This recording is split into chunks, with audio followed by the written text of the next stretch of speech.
We've just concluded our 9th meeting of the Ukraine Defense Contact Group.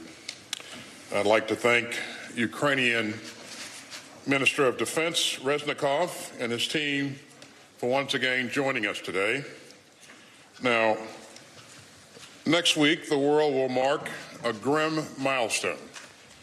It will have been a year since Russia invaded its peaceful neighbor, Ukraine.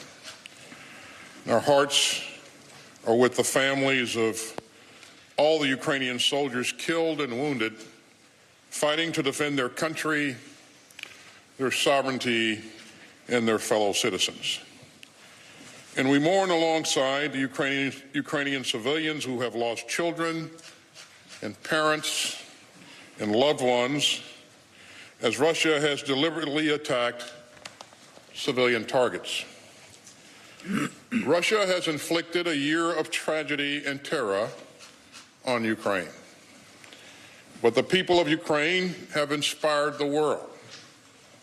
We deeply admire the resilience of the Ukrainian people and their determination to defend their territory, their sovereignty, and their freedom. And nations of goodwill have rallied together to reject Putin's vision of world chaos. Of a world of chaos where tyrants can trample borders and conquer their peaceful neighbors and break the rules of war. And that's what this contact group represents. Together, we have made clear that we will support Ukraine's self-defense for the long haul. And we will move out with the urgency that the moment demands. Earlier this month, the United States announced another round of security assistance for Ukraine. The presidential drawdown announcement included more ammunition for HIMARS.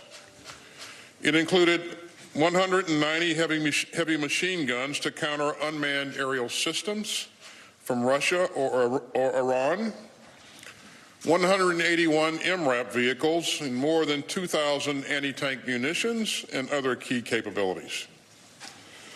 We also added $1.75 billion in Ukraine Security Assistance Initiative funds for critical air defense capabilities, including counter-UAS systems and more.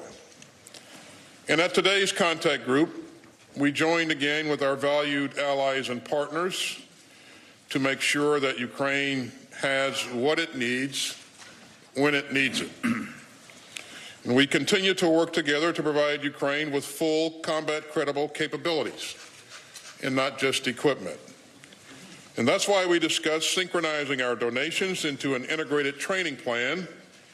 And you can see the importance of our coordination and our common efforts to meet Ukraine's needs for armor.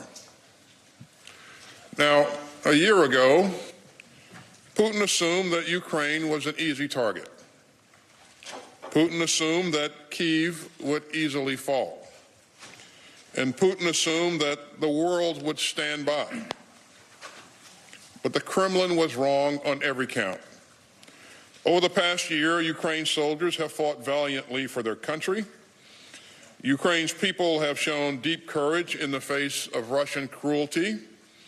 And countries of goodwill have rallied to defend an open order of rules and rights. Together, we seek a world where disputes are resolved peacefully, where sovereignty is respected, where borders are honored, and where civilians are protected.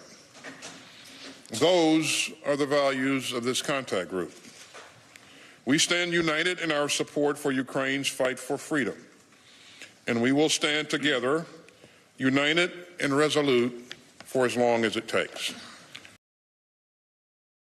Thanks for watching our YouTube channel. Follow today's top stories and breaking news by downloading the NBC News app.